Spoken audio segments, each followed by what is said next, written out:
Hello everyone and welcome to another edition of Symmetry in Newcastle. The first speaker of today is Alejandra Garrido from, I'm not sure if I can pronounce this properly, so Universidad Autónoma de Madrid.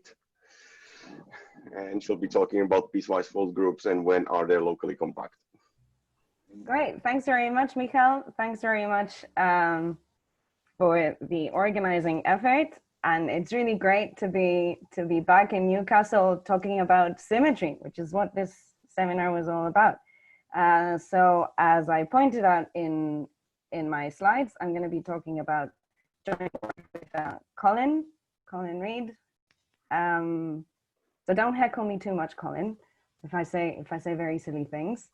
And the first thing that I'm going to start with is making a note that I put an asterisk on piecewise, just to point out that piecewise full is going to be what I call, well, what we call, what other people call a topological full group. So if you didn't know what piecewise full group meant, and you thought, oh, what's this weird stuff? It's topological full group. If you still don't know what that means, don't worry, I'm going to introduce it in the talk. So let's go. So this is a story about simplicity. I wanted to start with this quote, Bruce Lee: "Simplicity is the key to brilliance." So this is a story about chasing brilliance, chasing simplicity, and what happens when you try and don't necessarily get there. It's all about the trying. Okay, so simplicity is the key to brilliance. So what's happened to this slide? Something has happened to this slide. Oh dear, that's not good. It's not a good start. So what this slide is supposed to say is that are we reading green or white? I'm not sure you can read either of those, but something has happened to. Oh yeah. Something has happened to this slide. Things have moved from last night to now. So what this is supposed to say is that we want to find. I think it's the white here on the background. This is supposed to say that we want to find and study examples of locally compact, totally disconnected, so that's TDLC groups that are, I can't erase this, what's happening? So we want to find locally, totally disconnected, locally compact groups that are three things. They are not discrete, so that's cheating, because all discrete groups, so all discrete, this is, I'm getting all sorts of things on my tablet, sorry. So we don't want to have discrete groups, so all discrete groups are TDLC. So we want to discard those, and they are wild. So we don't want to have to deal with them. We want our groups to be compactly generated. So think of this as an analog of finitely generated, and compactly generated means exactly what it says. It's just generated by a compact set. Again, it's a nice reduction to get to. And the last thing that we want is this simplicity thing. We want our TDLC groups to be topologically simple. So that means no closed normal subgroups other than the ones that you must have to be a group. No closed normal subgroups. So that means no continuous quotients.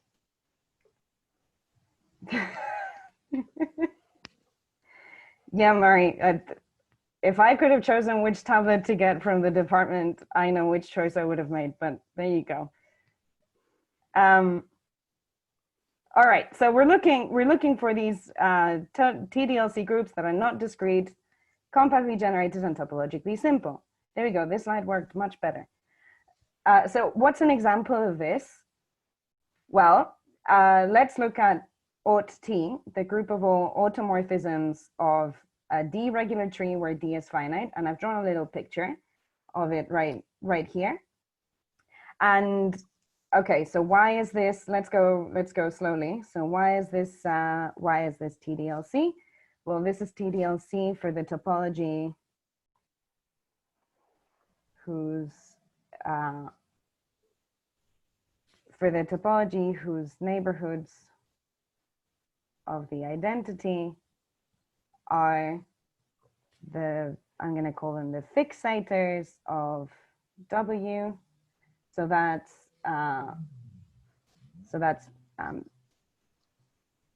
things that fix.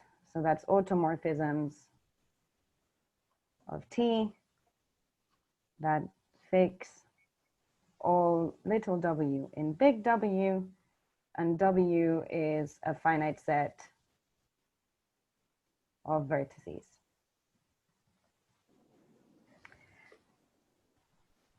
Right, okay, and so that's the correct topology to give this, so that it's a TDLC group. It's not discrete. Why is it not discrete? Well, because I'm allowing all possible automorphisms of this tree. So what happens is that, okay, I might even if I fix, no matter how big a ball I fix, or no matter how big a finite subtree I fix, I will still be able to find automorphisms that do tiny little detailed things up far away from this central ball where I've zoomed in. So they do things all the way up to this boundary. Very tiny detailed stuff from our perspective. And this thing is compactly generated. Also, what's the correct way of saying that this is non-discrete? This is saying that the trivial subgroup is not open. Not open. So that was the explanation for saying that the fixator of W is non-trivial for all W, finite subsets of the vertices. It's compactly generated.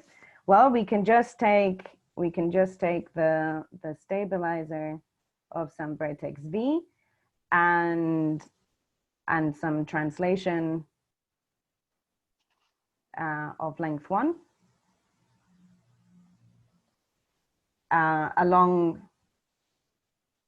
along some ray. So let's say we can take the stabilizer of this vertex here, and then some translation along a ray that passes through this vertex that we care about.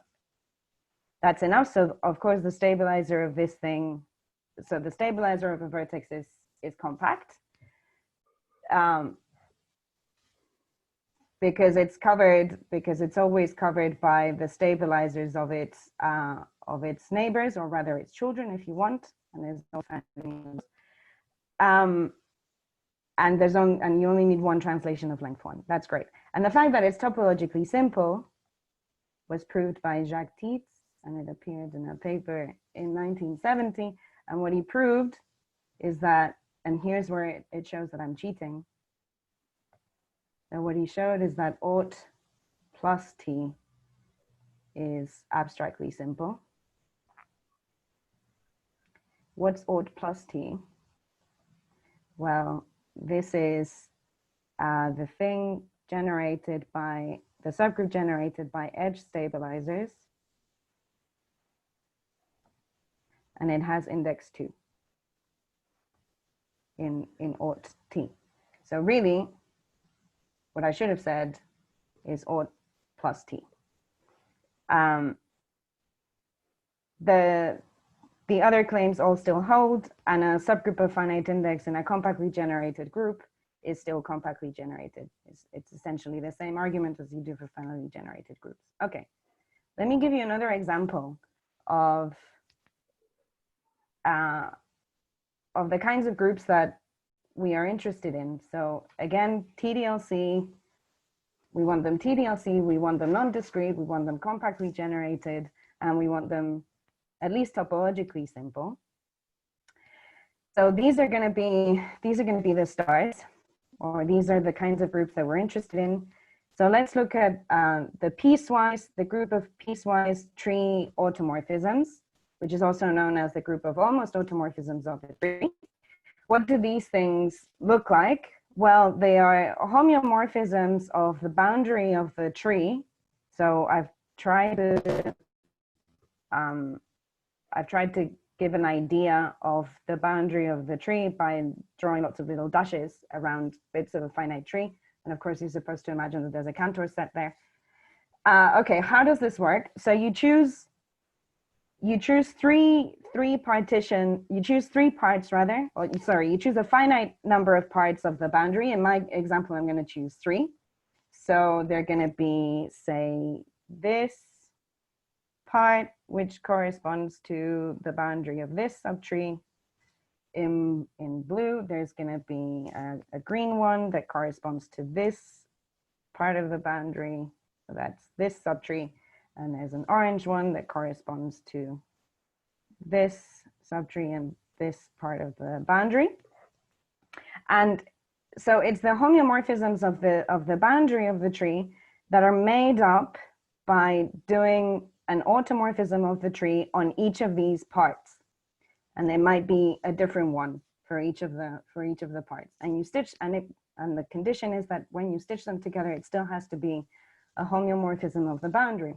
So an example might be taking the blue to all of this here, which would correspond to this stuff. And what might this be? This might be, well, this might be just shifting, translating along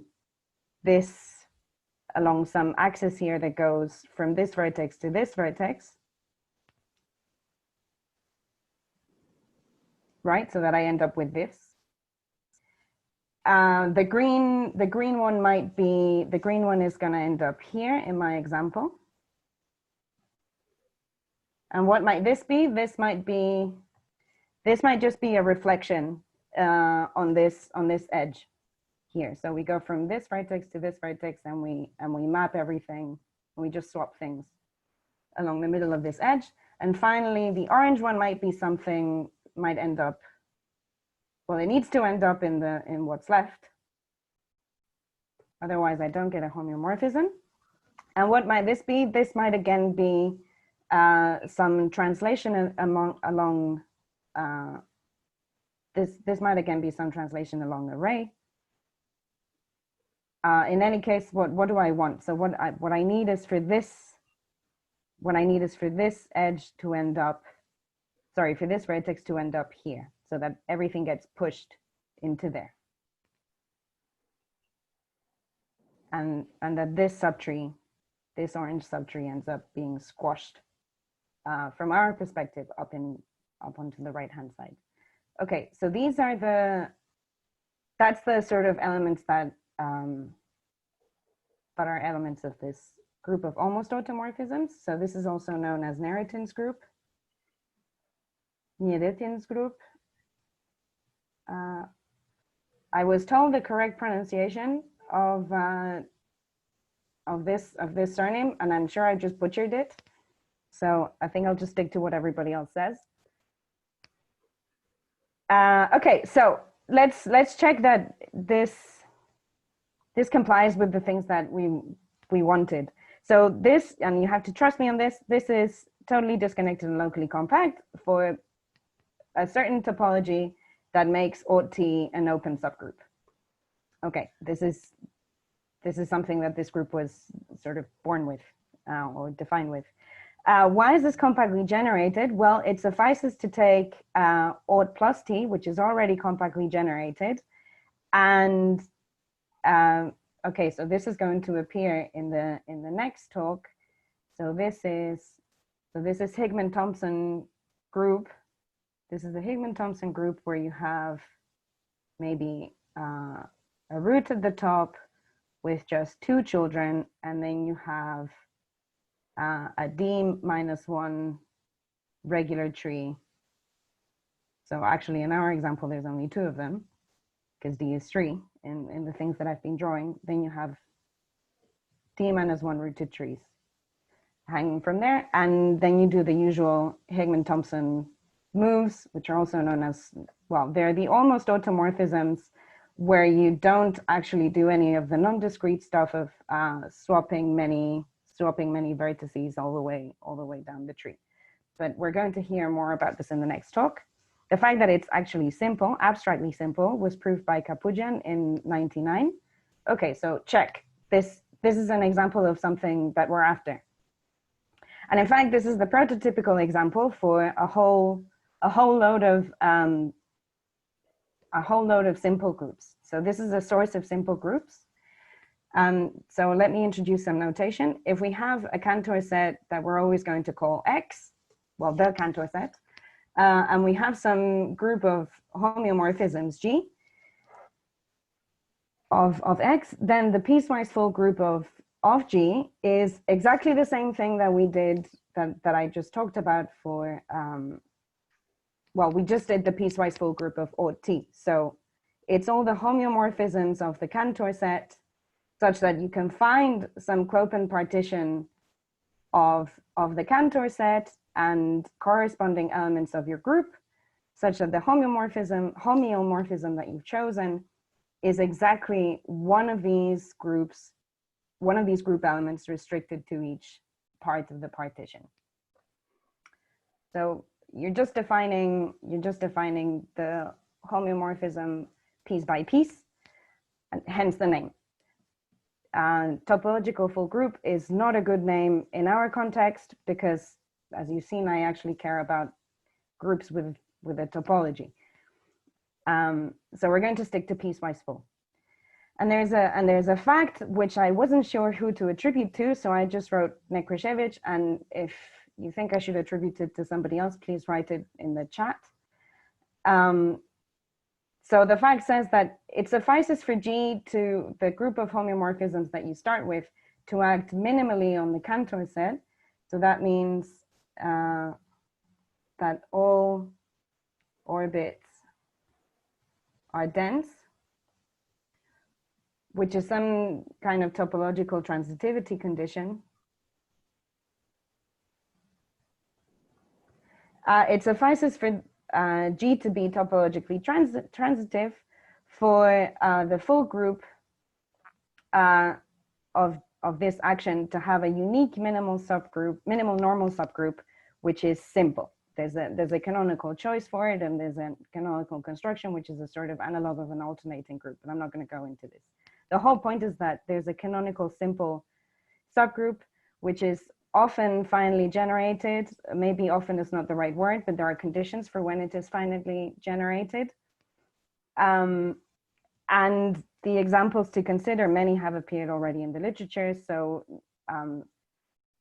this fact that I'm attributing to Nekrashevich was actually inspired by work of Matsui. And then there was the paper by Yushchenko and Monod, where they found the first examples of finally generated infinite simple groups that are also amenable. And Nekrashevich himself used these piecewise full groups to construct examples of finally generated simple groups with exotic properties, namely intermediate growth and being torsion. Okay, so the point is that this is a source of simplicity. And since simplicity is the key to brilliance, we say, okay, so we want to follow these people. We're gonna jump on the piecewise full bandwagon to get ourselves some examples of TDLC groups that are simple. And so, of course, the question is, when is a piecewise full group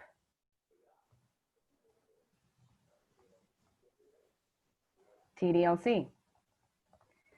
Well, seeing as it's going to be a subgroup of homeo X, and homeo X is always going to be totally disconnected is going to be a given. So really the question is,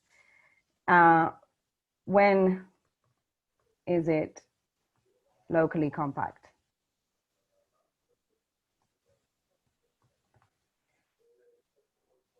Okay, and then the first sub-question that, actually the next question that we should ask, first sub-question, next question should be, for which topology?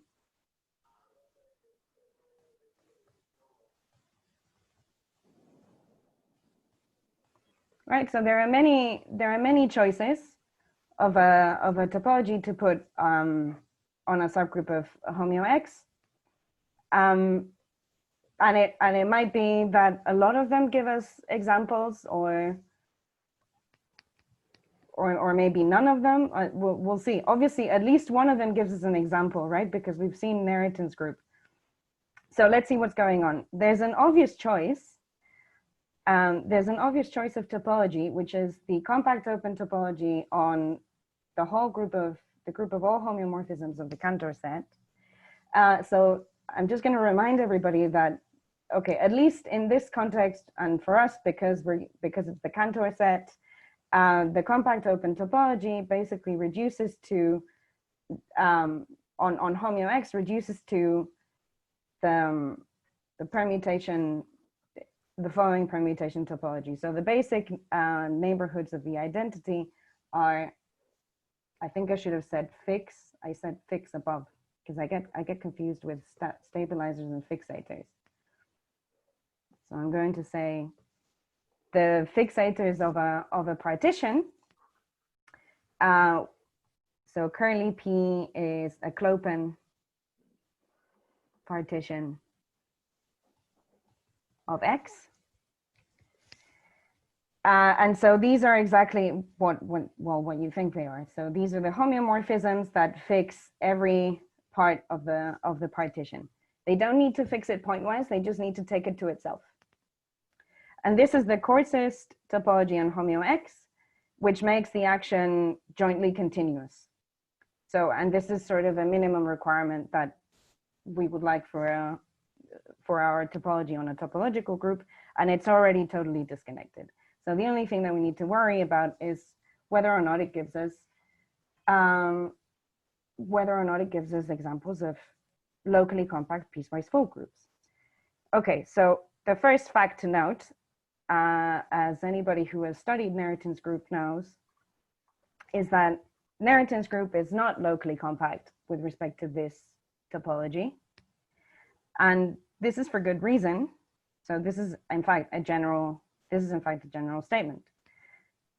So the first theorem that we have is that any piecewise full group, so a group that is equal to its own piecewise full group, if it's locally compact with respect to the compact open topology that inherits from homeo X, exactly when this condition holds. So the condition is that you can find some Klopen partition of the Cantor set such that each orbit of G visits each part of the partition at most once. Right, so we've got, so maybe if this is the Cantor set, then I can find a way of partitioning it. For some reason, my partitions are always rectangular. I realized as I was writing this talk. And the point is that we're not allowed to do this, to start at a point in a part and visit the part again. This is not allowed. A different point, I should say. And the name for this condition, we've given this condition a name. And this name is that G is uniformly discrete. Why have we called it uniformly discrete? Well, it actually implies discreteness. Okay, let's maybe see the proof of this. Because I can actually show it. So let's suppose that you start off with some piecewise full group that turns out to be locally compact with respect to the compact open topology on homeo X. So by definition, locally compact means that this group has a subgroup which is compact and open. So let's recall that the neighborhoods of the identity in G are going to be they're going to be the fixators of a finite partition, where curly P is a finite Klopen partition.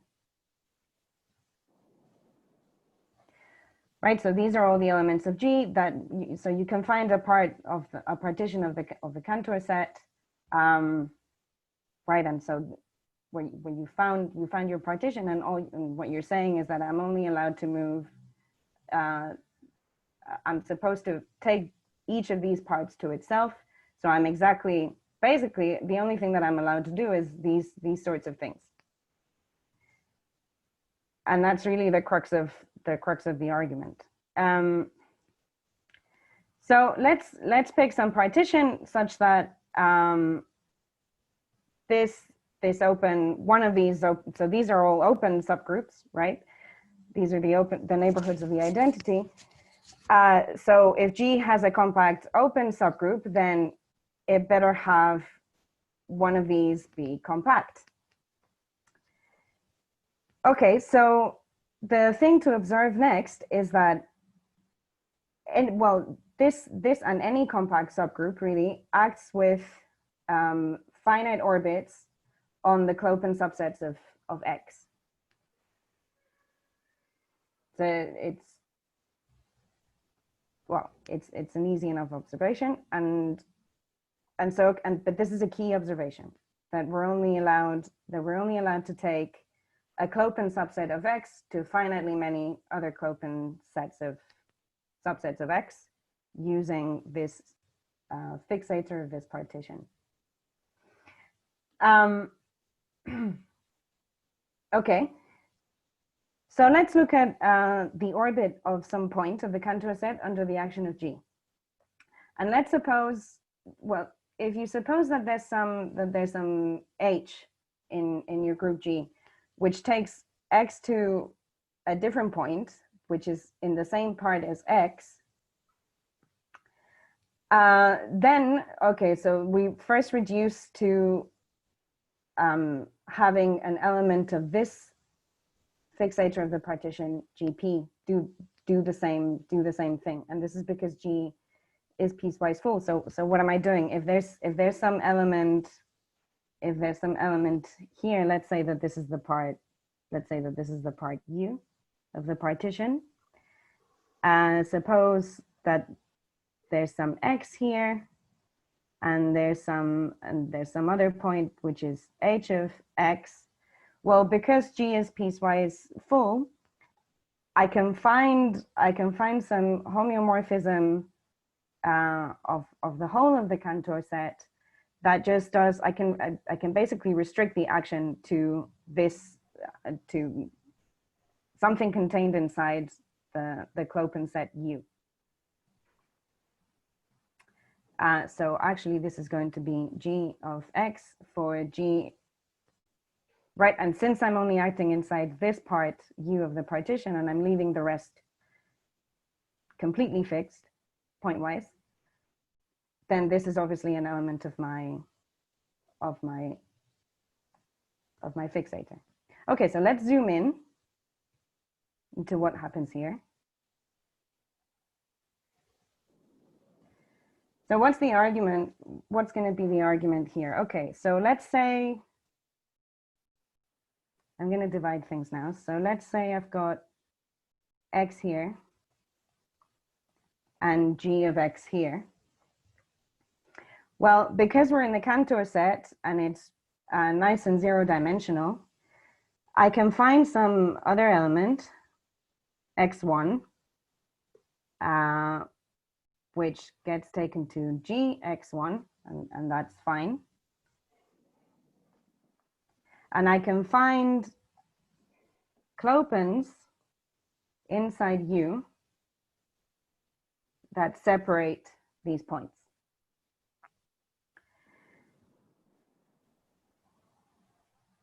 Well, the first thing that I can do is actually separate X and G of X. That was the argument before. And then the next thing is I can find clopins. Let's call this, this guy is going to be U sub X1, and this is G of U sub X1. Okay, but again, because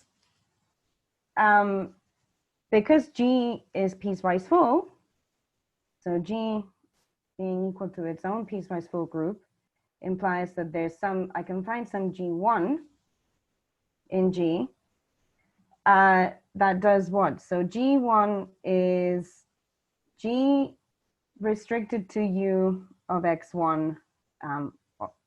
It's just G when you restricted to U of x1. It's G inverse when you restricted to G of U of x1. And it's the identity elsewhere. Right, so what I'm saying is that there's an element that swaps these two boxes and leaves everything else fixed.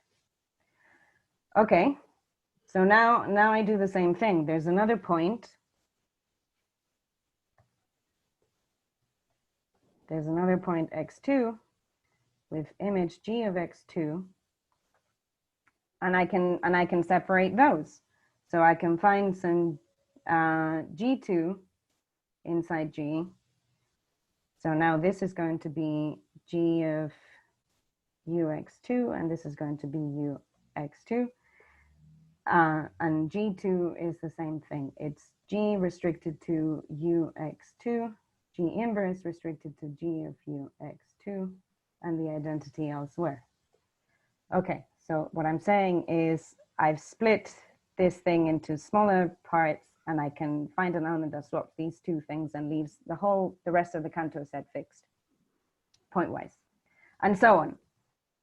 And I can continue indefinitely and get myself a sequence of elements in G. But notice that since by the way that I've defined these elements, well, they only ever act on within this part U of the partition, and they leave the rest of the partition fixed pointwise.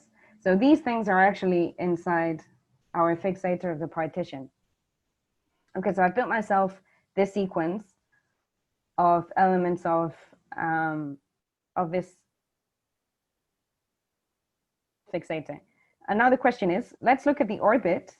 Let's look at the orbit of U sub x. So what's this U sub x? It's this box here. That thing here is U sub x. Where does it go? Well, in the first instance, so here we had U sub x, and it then went to, I'm going to run out of colors very quickly. It then went, so this is G of U sub x, but then look at what happened for U sub x1. So U sub x1 was this smaller thing here, and that was moved to this part here, and it left everything else fixed. So in effect, what's happened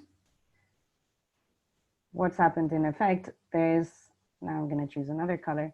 So we left up until this part where x was fixed, and we took the rest of ux to this part. So this is a different Clopin. So this is G of U sub x1. Union. So this is union ux without ux1. Similarly, then when we got rid of this chunk here, we sent this bigger part to this part. So in effect, what's happened is that we've done this, and so this is and so this is, well, G2 of U of x is what I should have written before. So this is G1 of U of x. This is G2 of U of x, and so on. I can keep going, and if you notice the pattern, they're all going to be little Clopins like that, and they're all different by the way that we've chosen them. So this thing here is an infinite set of Clopins, all images of GN UX. for n at least 1. Okay, so this means that the orbit of ux under this stabilizer or this fixator of the partition is infinite. But we just said, I just made the observation before, that this fixator has to act, that this has finite orbits on clopens of x. And there we get our contradiction. Okay, so that was a proof. That's good. And I've now not got, okay, so we started late, didn't we? About a few minutes, yes. Okay. I think I still have enough time to say what I wanted to say. So what this means is that if we started off, let me go back to the actual theorem. Oh, I forgot to do the rest of the part. So what we've actually shown is that if we started off with a piecewise full group and we assume that it's locally compact, for this topology on homeo X, then okay, this is the condition that we've shown happens. And then this immediately implies that G is discrete, because what have we shown? So this implies in particular that the fixator of this partition has to be trivial. So G is discrete, and then of course G being discrete means immediately that it's locally compact. And so that closes the full circle, and I can move Helmholtz's tombstone a little bit further down. That's the end of that proof. Okay, so what this means is that if we try to choose the compact open topology to put on a piecewise full group, all we're going to end up with is with some discrete group. So this compact open topology is not for us. But okay, this is not the end of the story, and so this is a teaser for what's to come. So what we can show, and this is a different paper with Dave Robertson, is that if you have a homeomorphism, a group of homeomorphisms of the Cantor set, then we have this equivalence, so that the full group of this group that you start with, it admits a non-discrete, remember non-discrete is what we're after, totally disconnected locally compact topology, which makes the group that you started with. This happens if and only if the group that you start with admits a non-discrete TDLC topology with a condition that I'm going to translate to many open subgroups decomposing as direct products.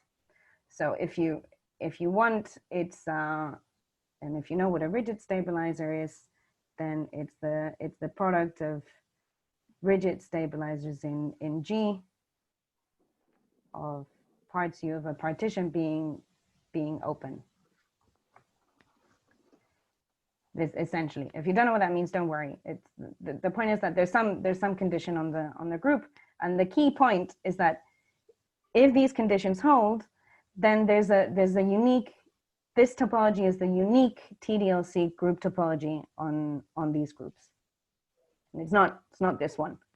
The whole point of this of the story that I'm talking about was that the compact open topology was the wrong one, so we had to go off and find the correct one. So this was actually a prequel to what happens in this paper here. And as I'm saying, that's a story for another talk, so I won't dwell too much on it. But on we go. Okay, so we've discovered something. We've discovered some groups with some strange condition. So let me recall the condition. So the condition was called being uniformly discrete, and this meant that you can find some clopin partition of the Cantor set. And here's the Cantor set. It's really hard to draw the Cantor set, and it means that you can find some clopin partition of it such that no point gets taken to a different point in the same part by the group. That cannot happen. So what are the properties of these uniformly discrete groups that are piecewise full? Well, immediately from the definition, right, we have that because the partition is finite, so Klopen in particular implies finite. So this immediately means that our uniformly discrete piecewise full group has bounded orbits on the Cantor set, and this is an easy exercise, implies that the group is locally finite, essentially because the Cartesian product of the symmetric group on the number of parts in the partition indexed along all the orbits is locally finite. Once you know that this is locally finite, you use the fact that it's uniformly discrete to prove that it's also countable. And the fact that the orbits on the Cantor set are finite also give you, and it's not too hard to show either, that this group has to be residually finite. Oh dear, that's really the opposite of simple. And we also get one bonus condition. So what is this bonus condition? That for every group element of your uniformly discrete piecewise full group, the set of, so now this notation can be confusing, the set of fixed points of G, so all the points of the Cantor set that are fixed by G, is a Klopen subset of the Cantor set. It's always closed. The condition is that it's open. Okay, so these three conditions, locally finite, countable, and fixed point sets being Klopen and uniformly, and sorry, not being uniformly discrete, being piecewise full, all of these conditions give us what is termed ample in, well, what Krieger called ample, and this is a paper from, I think I wrote this down, from 1980. Okay, so the point is that you find out that these things have a name, people have studied them, so you go, oh great, maybe I'll be able to find something out. So you go off and you read the paper, and you realize, oh, okay, the class of ample groups that Krieger defined here, and he was, actually, I'm not going to say what he was trying to do. He was doing other things. But so if you read the paper, you realize very quickly that not all ample groups are uniformly discrete. They don't fall into our bag of examples. So an example would be, take the direct limit of symmetric groups on 2 to the n points, and how do I see them acting on the Cantor set? Well, I see them not quite acting on a rooted binary tree. So of course, so I'm actually seeing them acting on the Klopens defined by the subtrees. So the first thing would be, of course, swapping these two subtrees at the first level, but then I might also allow myself to swap all 4 elements of level, all 4 vertices of level 2, and rigidly taking all the rays below them with them, and so on. So it's not hard to see that this is an ample group. It's obviously countable and locally finite by the way that we've defined it as a direct limit of finite groups. It's piecewise full because everything that you do in levels below is actually a restriction. You can think of it as a restriction of things that happened above. So swapping these two things is the same as swapping these two and these two, for example. And the fact that fixed point sets are Klopen is also easy to show, because if you fix, if you say you swap only these two, then you're fixing the complement, you're fixing this whole thing, which is also Klopen. But it has infinite orbits on the Cantor set. So for instance, if you look at what happens to this ray here, the leftmost ray, it's going to, so there's an orbit here, it gets taken to the leftmost ray, but then it also gets taken to this leftmost ray, and it also gets taken to that one, and to that one, and to the one that I haven't drawn here. Sorry, to that one. There's infinitely many rays that this one gets taken to. Okay, so now the question becomes, which ample groups are uniformly discrete? Which are the things that we have discovered? Can we tell from the available technology? Well, turns out we can. So the nice thing that Krieger proved in his paper is that, of course, because an ample group is by definition locally finite and countable, so it's a direct union of its finite subgroups, countable union of its finite subgroups, and all of these can be expressed in the form a direct union of these finite subgroups, and these are direct sums of symmetric groups on orbits, and these are orbits. These are orbits essentially on the fixators. On the fixed points of elements of G, where you go through all the finite subgroups in your direct limit. If this is not making much sense, I think it will make more sense by looking at an example. The great thing about these direct unions is that they can be expressed in terms of a Bratteli diagram. So let's look at an example of a Bratteli diagram instead of a definition. I think that might be the best way of doing it. So let's suppose that we've got just C2 swapping just a cyclic group of order 2, which is acting on a binary rooted tree, and it's just swapping the first letter of every word, 0 and 1. So I've drawn a few arrows here to indicate this action. So that would be the action just of C2, swapping these two subtrees rigidly. And then if we take the full group of that, okay, we're now allowing restrictions. So I have the element that takes this vertex here to this vertex here. And I also have the element that takes the vertex that I'm marking with a square to this other vertex that I'm marking with a square, and so on. So I've got more elements. And the Bratteli diagram of this thing looks like what? Okay, so what you do, so it's a graph, this Bratteli diagram, and it corresponds to the Clopen sets, or the Clopen partitions that you're seeing of the Cantor set down each level. So at the top, we've got the Clopen corresponding to the whole of the Cantor set.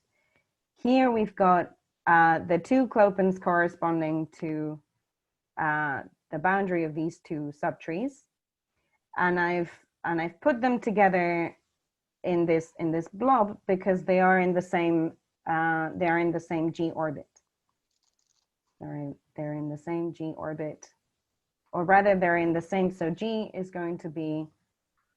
in fact going to be a direct union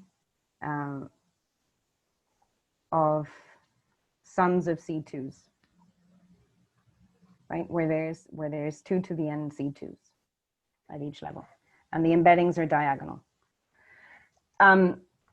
Okay, so this would be the orbit of the smallest finite subgroup. So this is the same, I should have said the same C2 orbit.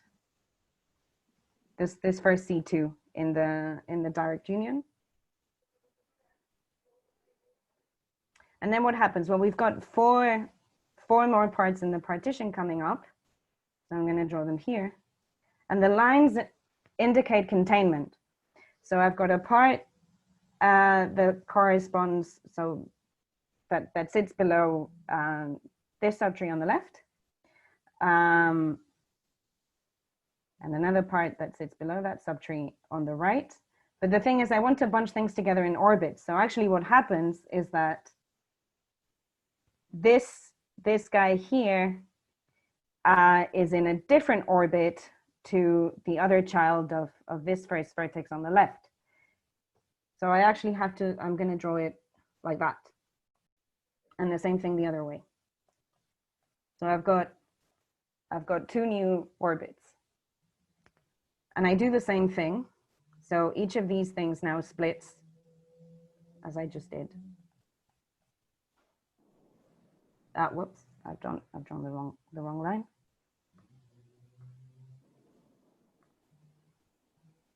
So there's supposed to be a blob here.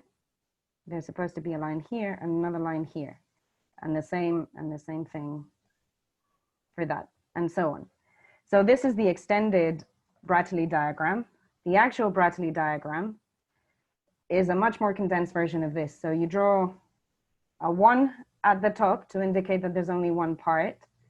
Then you draw a 2 below it to indicate that there are 2 parts in the same orbit, and you draw edges, and you draw 2 edges. Then below the 2, there are 2 orbits of 2 clopens each, and each of them comes from the same orbit at the previous level. And the same thing happens below. So this would be the Bratteli diagram. Let's do another example. Let's do the example of the direct limit of symmetric groups on 2 to the n points. Well, now I'm allowed to do whatever I want, right? I can do whatever I want on level 1. I can do whatever I want on level 2. So the point is that this is transitive on all these. So on each partition at all of these levels, the finite groups in this direct limit act transitively. So the extended Bratteli diagram looks like this. I've got two parts in a partition in the first non-trivial partition, and they're in the same orbit. Then I've got 4 parts in the next non-trivial partition, so 2 of them coming from one of the ones above, and they're all in the same orbit. Now it doesn't really matter how I draw the diagram, because everything is still going to be in the same orbit. So the Bratteli diagram now looks like this. There's a 1 at the top, then it's followed by an orbit of 2 clopens, which contains an orbit of 4 clopens. So now I draw a double edge because we've multiplied by 2 there's a multiplicity 2 here. Then 8, again double edge because I've multiplied by 2, and so on. Okay, and the remark to make is that this is a two-way street. So if you have an ample group, I've hinted at a way of getting a Bratteli diagram. And if you have a Bratteli diagram, then just by taking symmetric groups, so you take a direct union. Okay, so you look at each orbit here. You take the sum of all symmetric groups on each orbit, and you take the direct limit of all of these according to these inclusions, and you get an ample group. So the theorem is that we can characterize uniformly discrete groups among the ample groups. So if you have an ample group and it's uniformly discrete, if and only if its Bratteli diagram has no multiple paths, discounting what happens at the root. Okay, so an example would be, so I'm ignoring what happens here. This would be an example of a uniformly discrete ample group. I've already told you that this is not, and we can check that this holds for the 2 examples that we've seen. And we have an equivalent condition in terms of dimension groups or K0 groups of unit, but if you don't know what that is, then don't worry. This is only in case somebody signed in with that knowledge. Let me give you 2 examples to finish off. So the first example looks like this, and it's got, you can see that this satisfies the condition. So this has no multiple paths, discounting root.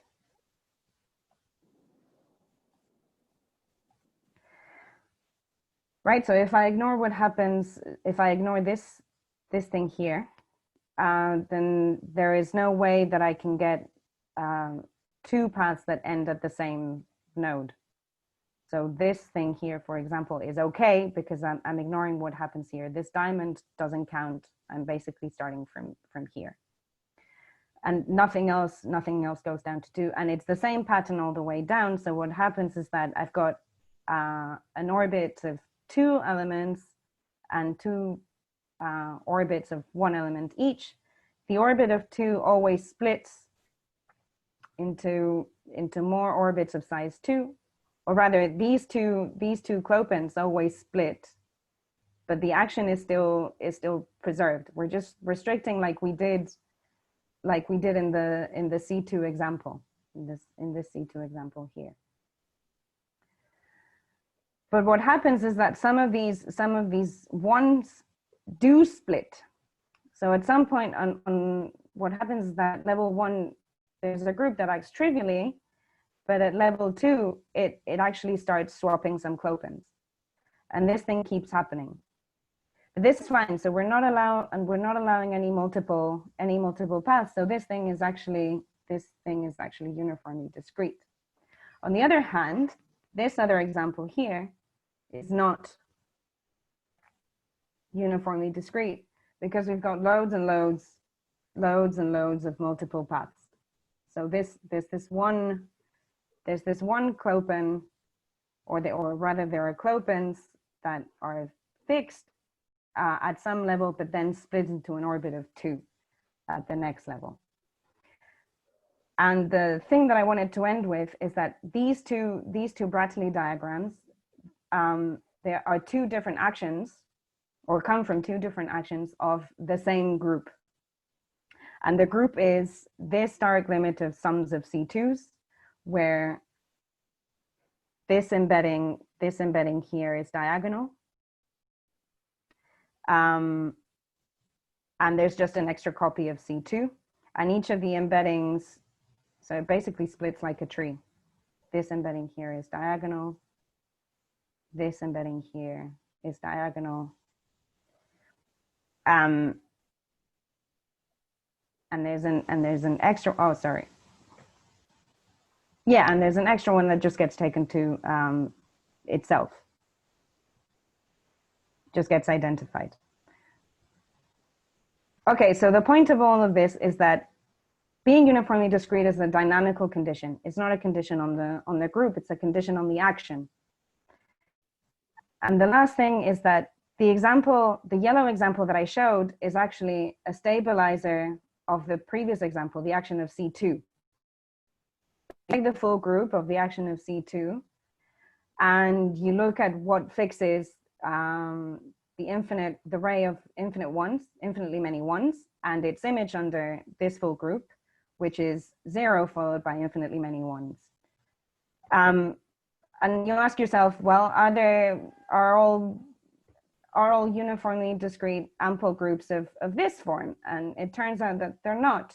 There are examples that are not of this form, that are not such stabilizers. So the question is, well, how do we distinguish them? This is the thing that I'd like to know. And so if you want to play around with Bratteli diagrams and things that act on Cantor sets, this is a really nice question to play with. And I'm looking forward to your emails and your questions. Thank you. Thanks, Alejandra. It was a nice talk. Are there any questions for Alejandra? Hi, Marie. I think that's just clapping. Oh, that's clapping. Not the Sorry. Question. So it's because I use Microsoft Teams for teaching, and they use a hand up. So I just assumed, I've been conditioned to thinking that a hand like this is a hand up. you can do that as well on Zoom, but that was a different hand.